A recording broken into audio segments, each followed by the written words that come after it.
The Lemieux Library is a connecting place for all kinds of learning opportunities. The library, you could say, is really both a source and a destination. This is a place where you can meet one of your classmates from another class and just work together. The library is located in a central position on the lower and the upper mall next to the student center. Everyone at some point comes to the library because of where we're at. People just find comfortable spaces in this building. You know, when you walk around the building, you see furniture of all kinds. What students want is to be able to move the furniture around, to accommodate whatever they're doing at that particular moment. Because it's your space. This library was built and designed to maximize the student experience and to encourage forms of discovery. Father Lemieux was a very distinguished Jesuit president of the university who really helped Seattle University achieve credibility in Seattle as an outstanding university and a place of learning. He was a very cultured person and a very avid reader. The external walls made of white marble were intended to look like large pages of books. But I think Father Lemieux at the time wanted it to stand out and to be really almost a beacon of light. Books ideally provide light and insight. So we wanted a dramatic building that would say to students, come to this place, this is a temple of learning. The Learning Commons was named after Father James McGoldrick, an outstanding Jesuit, really a pioneer. He was somebody who really fulfilled the Jesuit value of cura personalis, care for the student. He knew students by name, they knew him. He's a very lovable person. When they did the remodel of this building, they did a really, really good job of sort of listening, finding out what students were looking for, and were really trying to make this space something that they could take ownership on. Great efforts were taken to have the building get a LEED Gold rating. And rain is caught from the very roof of the library and is brought down to a rain garden at the lower campus level.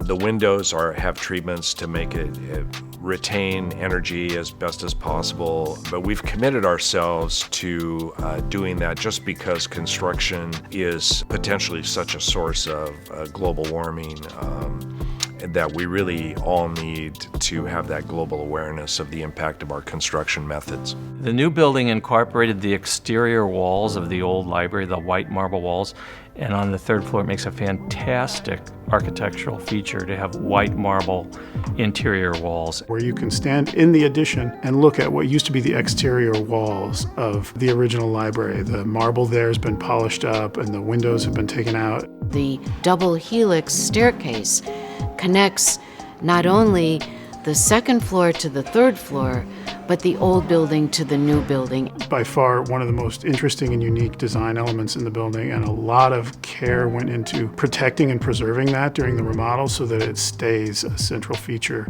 A major design feature was to include an outstanding art collection. The art in the building's fantastic. We created a lot of really beautiful new spaces to highlight and feature art with the addition and with the remodeling. The Jesuits have always had a strong tradition of art for 400 or 500 years.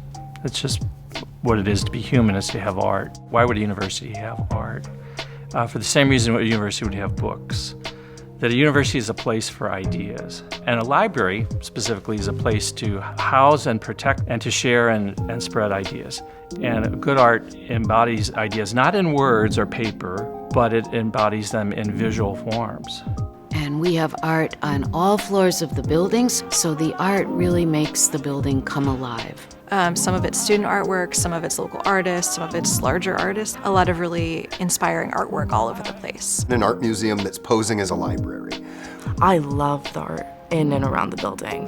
It serves as a way to really look deeper into the library spaces and what they provide.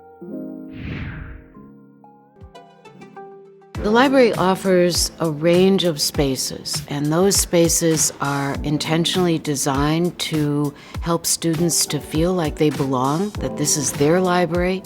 It's not the faculty's library, it's not the community's library, it's Seattle University students' library. I think like the stereotype of the library, is you walk in and there's like the librarian at the desk and they go, shh. you know, and everything, and it's like a scary, quiet place and everything, and that's not how it feels in the library. It's not like a top-down place. It's kind of like this open space for you to establish yourself and engage in, you know, whatever scholarly activities you need to. There's a lot of space, and there's a lot of space for students to actually study. I like the windows and all of the seating across the windows so you can look out across campus. Natural light I think makes the reading experience and the studying experience so much better.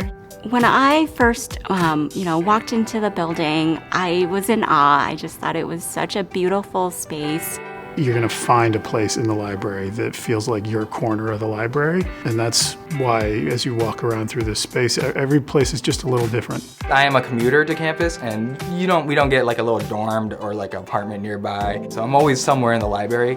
There often is a need for 24/7 spaces that they can access on their own without the restriction of building hours. There's space on the first and second floors that's open to students 24/7. You have to have your student ID card, and when you come in, you know that nobody else is in here except students and staff and faculty of the campus. This just provides them a safe and quiet space at night if they need to use a computer, need to do some printing, or just want to get out of their dorm room for a few hours.